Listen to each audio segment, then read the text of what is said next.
Going home today goes. Justice. Yeah. So as far as going home today goes, I've been approved. I'm getting out on work release, so that's no big deal. I said, as far as being charged with the murder goes, I had nothing to do with it, so that's no big deal. I said, and as far as the new name and identity, I might not like where I am, but I do like who I am. And Alan's just nodding because he knows me. I said, but you know, oh, by the way, Alan's sitting on the other side of the cage. About maybe 10 feet away is the wooden door up the thing there with a window about like this here. And Dellelo happens to be standing on the other side of it, like he's talking to somebody, so I can see his profile there. There's an open little window there. So I said, but as far as the new identity goes, like I said, I might not like where I am, but I like who I am. And Alan's just nodding, and then I said, fuck it. You know what, Alan? If he wants me to be a rat, I will. And Alan literally backed up. I saw him. I said, but I get to pick my own identity if I'm going to be, on the other side. And he said, yeah. I said, if I can be Clark Kent or Patty Hearst, I'll do it. But outside of that, and then of course I lost it. You hear that, you fucking fag? No, and I went nuts and I went berserk. You hear that? And Alan was like, shh, but he was laughing. Did your other two co-defendants get out? What happened with them? Jackie Campbell did, but Arthur didn't because he died on Christmas Day in 1995. But let me finish one thing about the newspapers.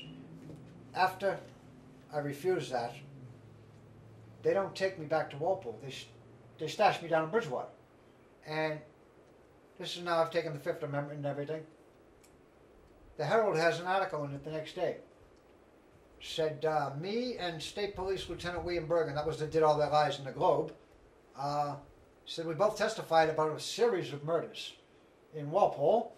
And after testifying, Doherty was not returned to Walpole, was immediately taken to Bridgewater, which is where they hide their stool pigeons back then.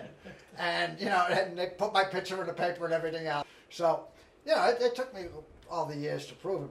But when I'm writing the book, I contact both of them, the Herald and the Globe. I said, I'm going to reprint those articles. Well, a couple of different lawyers told me, Stevie, you got to get their permission. You got to, because that's the law, blah, blah. So, I did it again. They don't get back to me. So I waited a couple of weeks. And I contacted both of them. I just sent them both letters because they were ignoring me. And I said, as soon as I haven't heard from either one of you, I'm assuming I have your permission, so I'm going to print those articles. And they both got in touch with me. No, you can't do it. I said, why not?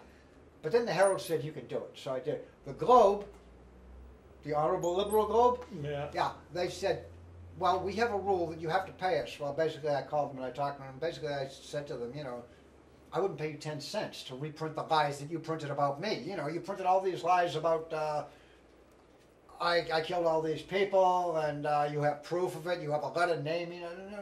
It turned out, by the way, that there was a little speckle of truth in that article. Bobby Peralta did write a letter naming the people he was going to kill. He named other people, and they had that letter for all those years. Yeah. And they knew they had the letter. The state trooper knew they had the letter. The Honorable Congressman Dellelo knew they had. Oh, he wasn't a congressman then. I wonder if the rules are different from the congressman as they are to a DA. Maybe I wonder if they tell the truth now, or if he doesn't have to lie. And the Honorable Judge Keating, in my opinion, drunk who handled our case, he let them. He knew it was there. They hid so much stuff that at one point he said to Prescott, the DA, I don't understand why you won't let it go, but if you don't want to, I won't make, you don't have to do it, and that's that. And years later, at our evidentiary, 20 years later, we had Prescott in the witness stand, and we're going over the stuff, and the judge said to him, obviously you weren't too generous, Mr. Prescott. He said, well, I should have given them more than I gave them. He fessed up to it 20 years later, because he wasn't a DA anymore, so he was, he was doing public defender work at that point there. Oh, yeah. No, it's, the things they did, as I said. But Arthur died in the prison. Yeah. So an innocent man died in jail. He did. And the bottom line is, and because of my my own experiences with their alleged medical services in there, I believe they let him die. That's just my opinion. No, I don't have any paperwork on that, so it's not like the stuff in there. There's a lot of evidence that kind of leans that way with a lot of prisoners, unfortunately. No question. No question. But let me ask you this. Does anyone ever get a not guilty at Walpole disciplinary hearings? I came close once. This goes back to the 70s. Excuse me. I get busted for possession of a knife. And they put me in 9 block, of course, and I'm waiting. And so Al Kaplan, my lawyer, comes up to handle the case. So as he comes walking in, Tom DeSilva was the head of the Screws Union at the time. But they have two guys that are going to be the witnesses. So Al Kaplan comes walking in, he's got his tape recorder with him, and DeSilva grabbed him. He said, "What's that tape recorder? You can't have that in here, blah, blah, blah." He's a tough guy, so he does his phony tough guy routine. And so Al Kaplan said it was Tom McLaughlin was on the board. There was a three-man board. And Alan said, "Well, can I reschedule for the next 2 more days?" "Go right ahead, Mr. Kaplan." Alan comes back 2 days later. He's got his tape recorder. DeSilva starts the phony tough guy routine. Alan just walks by him, hands Tom McLaughlin a letter. Tom opens it up. He says, from the Department of Correction, the legal department, they said either he take the case or we drop the charges. So, all right, we'll take the case. Alan says to DeSilva, "All right, you want to step outside, please? You're not involved. They get out." Now, we got the 2 screw witnesses who saw all of the evil things I did. He says, "You step outside, we'll do one." Closes the door. Tell us what happened. Well, we saw Mr. Doherty take a knife out of his belt, look at it, and put it back in his belt. Alan said, "Okay, where were you?" "Well, I was up in the gallery window." "Okay. And where was Mr. Doherty?" "He was in front of his cell." "Well, I lived on the top tier, the last cell." "Okay.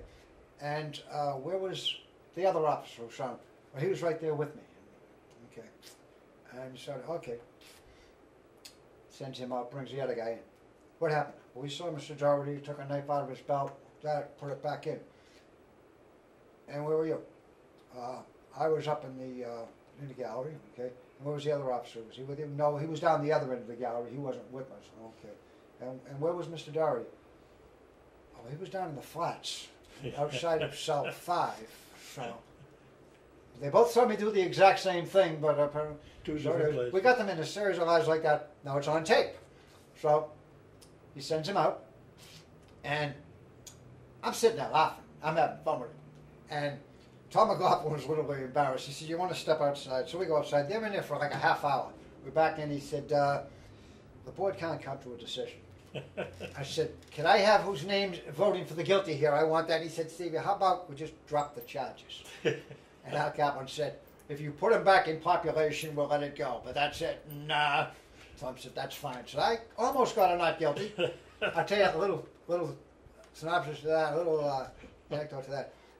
Before we went on the board hearing, I had been in a conversation with Tom McLaughlin about it when we were talking. He said, "Stevie, you know there's a new rule that if you get found guilty of possession of a knife, it's an automatic DSU." I said, "No, I didn't." He said, "That's a new rule." Okay. So, fast forward, all that stuff happens. I'm out and pop. A month or 2 goes by. Other guys get grabbed for knives. I mean, they're locked up for a couple of days. Regular. Yeah. It might go in the whole thing. I run to Tom McLaughlin. I said, "Hey, Tom, what happened to that DSU rule if they get found guilty?" And he said, "That was a Stevie Doherty rule." And just let it go. That's the way they do it. So when they don't want you there, they don't want you there. And Well, what they're doing now, since you've left, the game that they play is the disciplinary officer will come to your cell and read the charge to you and tell you that if you plead guilty, you get 2 weeks loss of visits, canteen, and telephone privileges. If you fight it, you get 16 weeks loss of this and that. Oh yeah. And what's amazing is that there's over 10,000 D reports a year in Walpole Prison. 10,000. Wow. That's an ongoing, non-stop riot. I know that, and now I will say this. As I said, I almost did get a not guilty. And you know something? Actually, I did get one time. I forgot about it. I don't even remember what the charge was. The only reason I remember is I got it. I was in 10. It was some stupid thing. And the girl, Lynn Abbey, who came in, she was a law student at the time. Imagine I'm getting Alzheimer's. I don't even remember that. Well, that's how important the charge it was. I don't remember. But we did get a not guilty on it.